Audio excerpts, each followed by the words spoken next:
Story 1. The Signal in the Storm. I've always had a thing for storms. Something about the way they roar in, untamed and loud, makes my blood hum. Growing up in rural Iowa, I'd perch on our sagging porch swing, eyes glued to the horizon as thunderheads piled up, dark and heavy, promising chaos. The lightning was my favorite.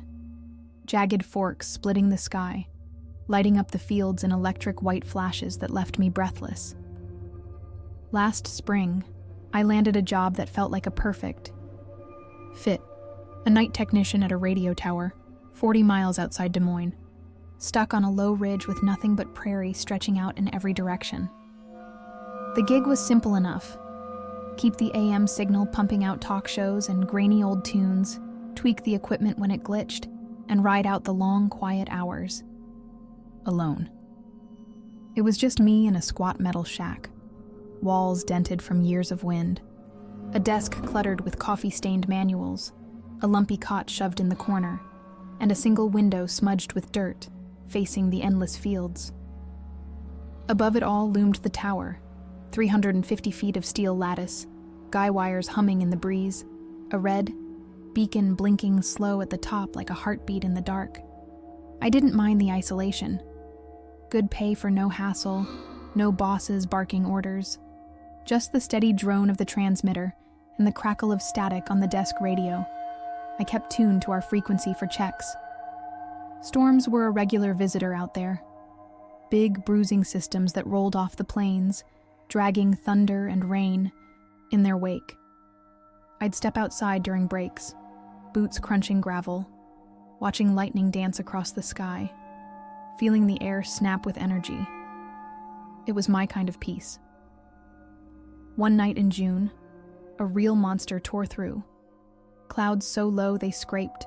The tower, rain pounding the shack like 1,000 fists, thunder booming close enough to rattle my teeth. I was hunched over the transmitter. Signal kept dropping, gauges twitching wild with interference, static spiking on every dial. The desk radio flared, harsh, grating static bursting through the sermon I'd been half listening to. Then a voice sliced in, low and warped, like it was dragged up from a muddy well. Post 14. Come in. I froze, fingers hovering over the controls, breath caught in my throat. No one used the broadcast like that. My walkie was for comms, and it sat silent on the desk, battery full. I snatched it up, flipped the switch, thumbed the button. This is Post 14. Who's this? But nothing came back, just dead air hissing soft. The radio crackled again, louder, more insistent, cutting through the storm's roar. Post 14. You there? The voice was wrong, thick, wet, like someone gurgling through a flooded throat, words slurring into each other. I hesitated, glanced at the unplugged walkie, then leaned toward the radio. No mic, just my voice shaking the air. This is Post 14. Who the hell are you? Static erupted, sharp, shrill, stabbing my ears, then snapped off, leaving a silence so deep it pressed against me. I told myself it was the storm. Wires crossing, picking up some distant trucker's CB, a fluke of the weather. But my hands wouldn't stop trembling as I scribbled it in the log. An hour later it came back. Same voice, same slow drip of words, cutting through the rain's drumbeat. Post 14. Come in. Rain lashed the window. Wind howled, bending the tower's wires into a low moan. Lightning flared, painting the fields in stark relief. I checked the system. No incoming signals, just our broadcast looping a preacher's drone about sin and salvation. Midnight hit. The storm peaked, thunder rolling nonstop, shaking the shack's flimsy walls. The voice shifted, slower, colder, curling around the words like smoke. Post 14. Look outside. My stomach twisted. Every instinct screamed to stay put, but my eyes slid to the window, drawn like a moth to flame. Rain streaked the glass, fields swallowed in black, tower a faint outline swaying in the gusts. Lightning cracked. A figure stood at the base, tall, still, head tilted up toward the shack, rain pouring off it in sheets. I blinked. Next flash, it was gone. Just churned mud and flattened grass where it had been. Thunder growled long and low. The voice whispered again. Closer, like it was pressed to the speaker. Near now. I lunged for the door. Steel, rusted but heavy. Slammed the bolt home. Checked it twice. Fingers fumbling in the dark. The radio wouldn't die. Yanked the plug, but static buzzed on. Soft and relentless, threading through the storm's noise. Post 14. See me. I stayed up. Lights on full.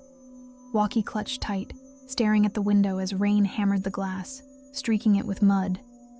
Every flash of lightning. I braced, waiting, but the field stayed empty, tower swaying alone. Dawn broke. Storm pulled back, leaving a gray, dripping world. Fields sodden, no footprints, no trace of anything out there. I drove to town, found my supervisor, a wiry guy named Cal, at the diner, nursing a coffee and a cigarette. Told him everything. Voice, figure, static. Watched. His face tighten, though he waved it off. Storms screw with signals. Always have, he said. But his eyes darted to the window, tracking the clouds. I took a day. Slept it off. Told myself he was right, but the next shift loomed, and I had to go back. No storm that night, just a clear, starry sky, cold and sharp, the kind that makes you feel small. 10 p.m. The radio sparked to life, unplugged, cord coiled on the floor, voice cutting through the quiet. Post 14. Here. I didn't touch it. Stood back, heart thudding. Then a thud hit the roof. Slow, heavy, like boots dragging across metal. Grabbed my flashlight, swept the beam out the window. Fields dark, tower still, nothing moving. The steps circled. Thud, thud, thud. Steady, deliberate, bending the tin above me, pacing the shack's edges. I waited, breath shallow, keys in hand, truck parked 80 yards out, glinting under the stars. Steps stopped. Silence fell, thick and heavy. I bolted, made it, engine snarling as I peeled away. Cal called it nerves, gave me a week off, said I'd cracked under the quiet. But I saw the relief in his eyes when I left. I went back. New storm brewing, clouds piling up, air thick with ozone and threat. The fill-in tech had quit. Left a note taped to the desk. It talks at night, won't stop. I flipped the radio on. Static hissed, then clear as glass, voice rolling out smooth and cold. Post 14. Missed you. Lightning struck the tower. Sparks rained down. Shack shook. Window rattled in its frame like it'd blow. The voice laughed, low, wet, endless, spilling out of the speaker, wrapping around me like damp hands. I quit, packed my car, took a job.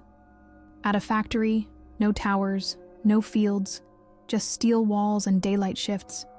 Last month, a buddy called, sent me a clip, AM static from that frequency, caught on his truck's radio one night.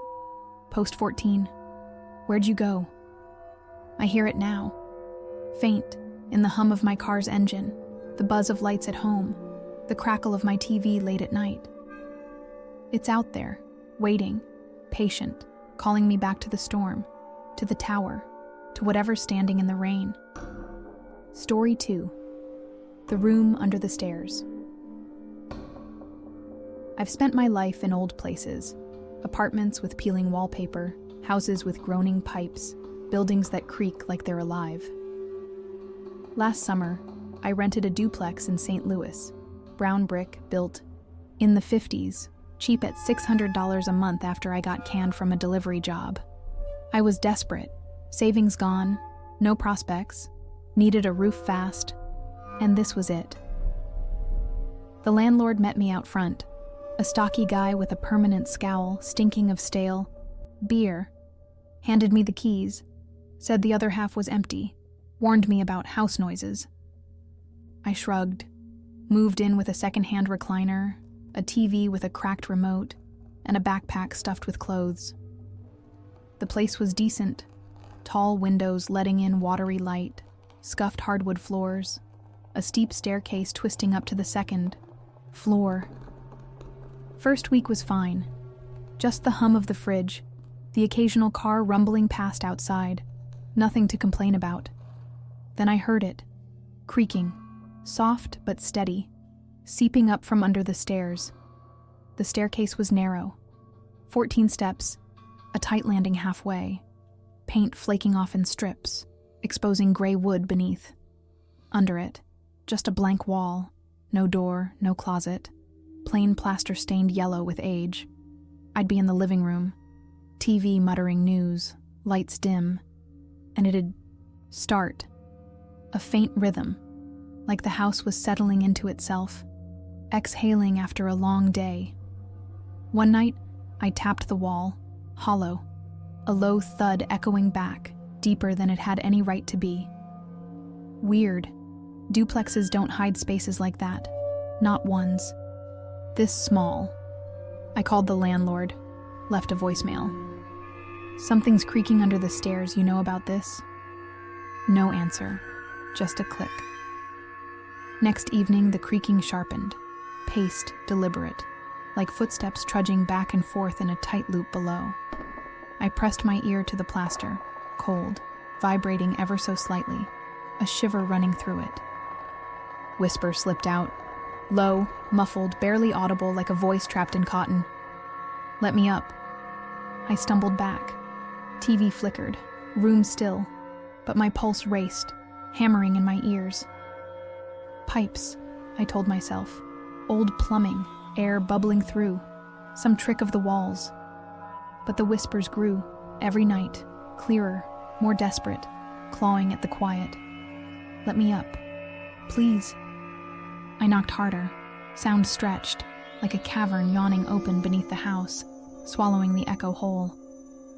I tried ignoring it, turned the TV louder, kept the lights on, stayed upstairs when I could. But it gnawed at me, a splinter I couldn't pull. One night, I snapped. Grabbed a hammer from my toolbox, swung at the plaster, dust exploding in a white cloud that stung my eyes. The wall gave way. A door appeared, wooden, warped, nailed shut with rusted spikes driven deep into the frame. I pried them, out. Nails screeched, wood splintered, my hands slick with sweat. Door swung open slow, exhaling a gust of dank, sour air that smelled of wet earth and decay. Flashlight beam trembled. Stone steps dropped down, rough and uneven, disappearing, into a dirt-floored pit. I took a step. Boots scuffed the edge. Beam caught a room. Small, damp, walls gouged with scratches, tallies, hundreds, scratched in frantic, overlapping lines like someone had clawed for years. A chair sat in the corner, rotted, one leg buckled, fabric peeling off in strips, facing the stairs like it had been waiting forever. No one there, but the air pressed, heavy, thick, like invisible eyes boring into me from every shadow. I backed up. Door slammed shut, lock snapping hard, a sound that echoed up the stairs and into my bones. Whispers. Stopped, silence fell, sharp and unnerving, like the house held its breath. Next morning, I patched it, bought drywall, spackle, a roller from the hardware store down the street, sealed it up tight, painted it white to match. That night, creaking roared back, fast, furious, shaking the wall so hard dust sifted from the ceiling. Let me up. Now. I shoved the recliner against it, slept upstairs, windows bolted, every light blazing, heart thudding against my ribs. Days passed, quiet during daylight, but nights brought it back, louder, angrier, relentless. A week later, I woke, 3 a.m., pitch dark. The recliner was shifted, 6 feet out, wall exposed, plaster cracked in thin, jagged lines, scratches carved deep, rough, uneven letters spelling open in a scrawl that looked like it had been clawed by hand. I called the landlord, caught him this time, voice raspy over a bad connection. "Don't touch it," he barked, coughing hard. "Last tenant messed with it, gone in days. Leave it the hell alone." "What's down there?" I shouted, gripping the phone so tight my knuckles whitened. He laughed, a dry, hacking sound, then hung up, line dead, no callback. That night, banging erupted, loud, rhythmic, pounding from below. Stairs trembled, plaster dust raining down, coating the floor in a fine grit. Let me up. A scream, hoarse and raw, splitting the air, bouncing off every wall. The patched wall bulged, cracks spidered out, splitting wider, something shoving hard from the other side, bending the drywall inward. I grabbed a bat, stood at the landing, watching it buckle, splinter, pulse like a heartbeat. Banging stopped. Dawn crept in. Gray and cold, wall still but scarred, cracks frozen mid-burst. I packed, left the recliner, TV, everything, crashed at a buddy's place across town, shaking too hard to sleep. New tenants there now, saw him last month, hauling boxes, face pale, eyes darting like he'd already heard it. I drive by sometimes, windows dark, stairs shadowed, wall patched again but sagging, like it's tired of holding back. Last week, my buddy's place, new apartment miles away, creaking started, faint under the floorboards, waking me in the dark. Let me up. It's followed me. I hear it in every creak, every groan, every quiet moment.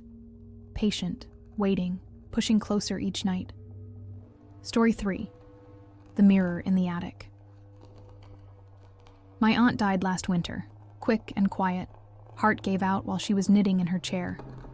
She left me her house, upstate New York, a Victorian monster with sagging porches and turrets that leaned like they might topple. We weren't tight. Saw her a handful of times growing up, mostly holidays. But I was the only family left willing to take it on. I moved in April, done with city rent, a soul-crushing call center job, ready for something new, even if it was a fixer-upper piled with decades of junk. The house was a hoard, rooms stuffed with clutter, tables under dusty sheets, lamps with cracked shades, air thick with the smell of mildew and old paper. She'd been a collector. Porcelain, dolls, brass candlesticks, weird odds and ends stacked floor to ceiling, a maze of her lonely years. I started slow, sorting through boxes, selling what I could on eBay, tossing the rest in a dumpster out back, carving out space to breathe. The attic was the last holdout, door in the upstairs hall, bolted shut with a heavy iron latch, stairs creaking like they'd collapse underfoot. She'd kept it locked when I was a kid, barked private if I got too close, her voice cutting through my curiosity like a knife. First month I heard it, scratching, soft and faint, drifting down from above, usually late at night when the house settled into silence. Mice, I figured. Old places like this are riddled with them chewing through walls and wires. Set a trap, smeared it with peanut butter, left it by the door on the landing, figuring I'd catch the little bastard. Next morning, trap empty, bait licked clean, scratching louder, more insistent, like nails on wood. I slid the bolt back. Stairs loomed up, air cold and sour, heavy with the stench of rot and damp plaster. Flashlight caught dust swirling. Trunks lined the walls, rolled rugs sagged in corners. A tarp-draped shape hulked at the far end, shrouded in shadow. Pulled the tarp, a mirror, full-length, oval, frame carved with twisting vines and leaves, glass fogged but unbroken, reflecting the beam back in a dull haze. It was massive. Took 3 hours to drag downstairs, cursing and sweating. Set it in the living room by the bay window, where it caught the gray spring light. Nice piece. Antique, maybe worth a few hundred. I thought I'd list it later when I had time. That night, I caught it. My reflection, but off, wrong in a way. That made my skin crawl. Head tilted sharp, eyes too big, too dark. Blinked slow when I stood still, staring back with a lag that wasn't mine. I rubbed my face, late, tired, shadows playing tricks. Threw a blanket over it, went to bed. Scratching. Woke me, 2 a.m., attic again. Blanket crumpled on the floor, mirror bare, glass glinting in the moonlight. Reflection. Normal. Me. Half asleep, squinting back. Nothing strange. Next night, it moved, mirror by the couch, facing me. Not the window where I'd left it, angled like it had turned itself. I hadn't shifted it. No one had. House was locked, empty, but me. Reflection. Smirked. Slow, deliberate, lips curling when I frowned, confused and dry-mouthed. I called my sister. Runs a vintage shop downstate, knows old junk better than anyone. Get rid of it, she said, voice clipped over the phone. Mirrors like, that people hide 'em for a reason, lock 'em up and forget 'em. I laughed, shaky, brushing it off as her being dramatic, but my stomach nodded anyway. It kept moving. Kitchen one night, hall the next, my bedroom door by the end of the week, always facing me when I turned a corner. Reflection changed. Skin, paler, eyes blacker, teeth peeking out in a grin when I looked away, catching it in the corner of my eye. One night, it spoke. Soft, breathy, seeping from the glass like fog. Stay. I swung a hammer. Glass shattered, frame splintered, shards clattering across the floor. Swept it up, burned it in the backyard, smoke curling thick and black into the night. Scratching stopped. House went quiet, still for days, weeks even, like it had finally exhaled. Last month, I checked the attic. Mirror stood there, whole, glass gleaming, no cracks, no scorch marks, frame pristine as the day I found it. Reflections me, but thinner, eyes hollow, smiling too wide, too still, watching me climb the stairs. I locked. The door, chain, padlock, nailed a plank across it, hands shaking as I drove the last nail home. Scratchings back, louder, not just above now, but under the floors, behind the walls, threading through the house like a pulse. Stay, it says, clearer, nightly, from every room, every shadow, every quiet space I try to hide in. I'm listing it. Realtor came yesterday. Walked through, didn't hear a thing, said, it's a steal, despite the mess. Last night, I woke.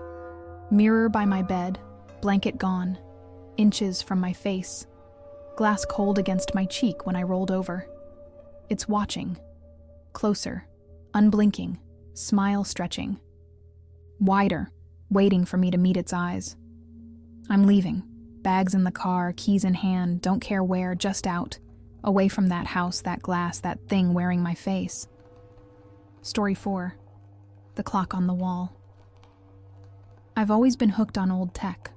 Wind-up phonographs, rotary phones, anything with springs and a story. Last winter, I bought a house in New Hampshire. Small, white siding peeling at the edges, built in 1878.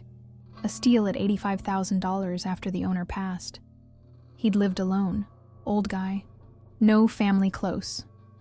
Estate sale dumped it quick, left half the furniture behind, dusty and worn. I moved in October. Boxes, a mattress on the floor, my toolbox, ready to patch it up, make it mine. First day, I spotted it. A clock on the living, room wall brass, pendulum swinging slow and silent. No tick-tock, just a smooth glide back and forth. It was beautiful. Ornate hands, Roman numerals etched deep, a quiet elegance I couldn't resist. Found a winding key in a kitchen drawer, cranked it each morning, kept it alive. its rhythm a steady pulse in the house. The place was peaceful. Snow piled early, woods pressing close on 3 sides, nights long and quiet, wrapping me in stillness. I'd sit by the wood stove, clock swaying, fire crackling, feeling more settled than I had in years, like I'd found a corner of the world to call home. But in January it stopped. 2:17 a.m., hands locked mid-motion, pendulum dead. I wound it, gears clicked, spun free, but it wouldn't budge past that moment. Next night, it crept, 2:18 a.m., then froze again, stubborn as stone. Took it down, popped the back, insides gleaming, no rust, no jam, hung it back, confused but curious. 17, hit, it chimed, low, single note, resonating. Deep in its frame, then stopped cold. Weird. It had never chimed before, not in 3 months of winding it daily. Every night after, 2:17, one chime, hands stuck, like it was marking something I couldn't see. Then I heard it, humming, soft and faint, rising from the wall behind it, a melody I couldn't place. Eerie and old, knocked, hollow, a faint echo rolling back, like a pocket of air trapped inside. Grabbed a saw, cut through drywall, dust clouding the air, found a space, narrow, hidden, about 2 feet deep. A box sat there, wooden, latched with a rusted clasp, old as the house, edges worn smooth, pried it open, photos spilled out, sepia-toned, stiff faces staring, dates scratched on the backs, 1880, 1881, 1883. One showed the yen clock, same wall, same spot, brass shining new, a family posed around it, eyes blank and hard. Humming grew, nightly, louder, threading through the quiet, clock chiming twice now, heavy and slow, shaking the air. Photos shifted, faces blurred overnight, eyes scratched out, hands reaching in some, like they'd moved on the paper. I burned them, tossed them in the stove. Fire flared green, smoke acrid and sharp, stinging my throat. Clock chimed 3 times, 2:17, loud, rattling the windows, vibrating through the floorboards. Last week it spoke, voice from the wall, dry and cracked, like wind over dead leaves, seeping out slow. Time's up.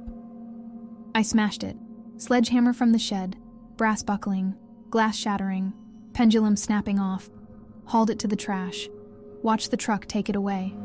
Next night, 2:17, chiming rang out, clear and deep, from the bare wall where it had hung, no source, no explanation.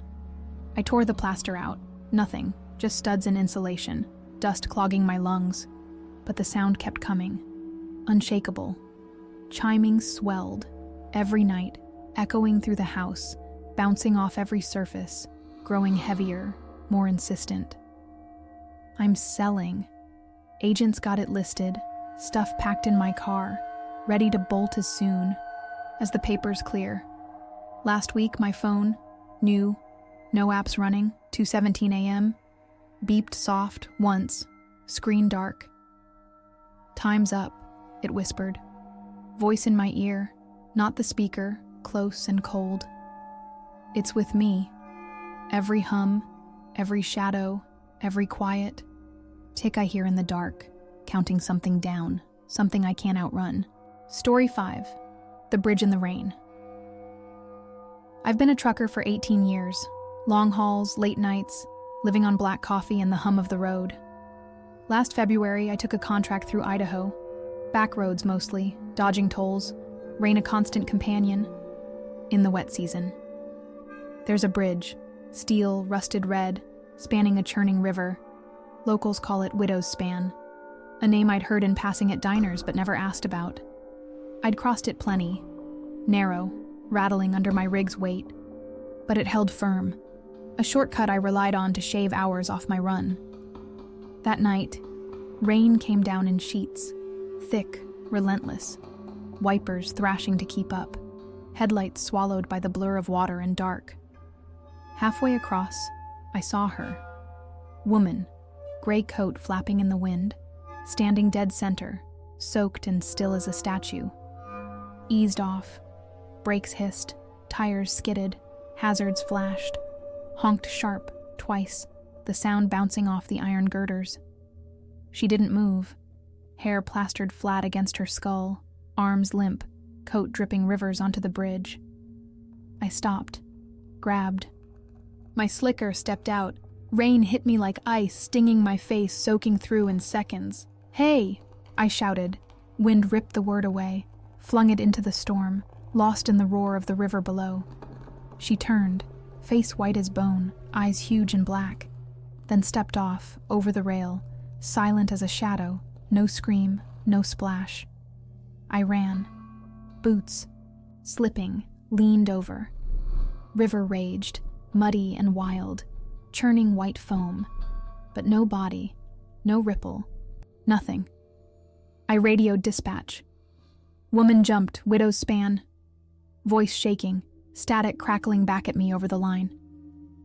Cops came, 2 cars, lights cutting the rain. Searched downstream, swept the banks, found nothing. Said it was fatigue.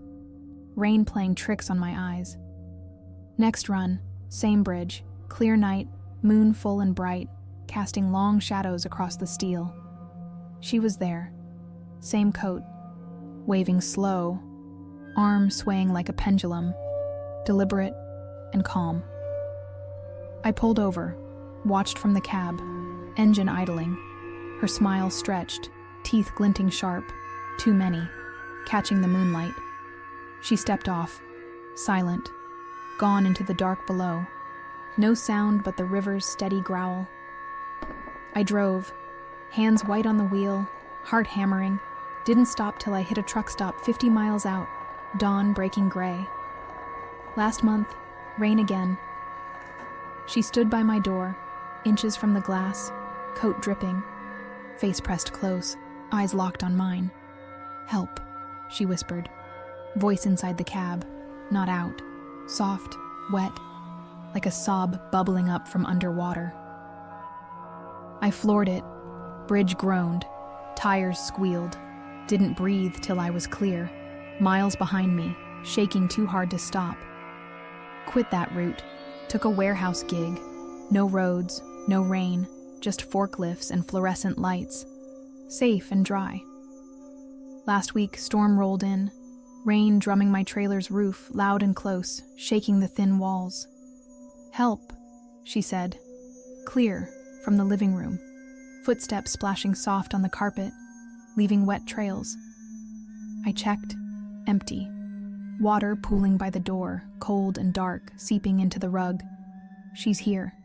Every storm, every wet shadow, every night the rain falls, calling closer, louder, more insistent each time.